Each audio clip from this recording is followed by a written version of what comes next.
Ayan, good morning, good day, happy Sunday everyone. Happy Sunday mga ma'am and sir, mga kahabi.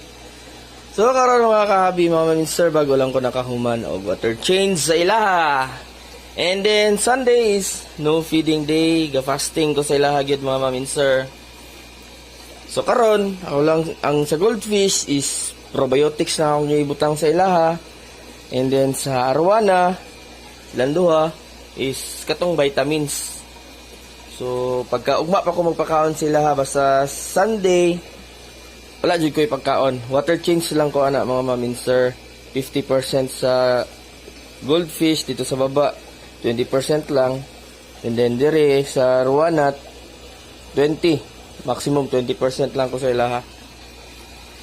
So, tangi lang ninyo mga ma'am and sir, ang dungag update na ko ani pohon sa ilahang mga diet na siya, buyag-buyag na.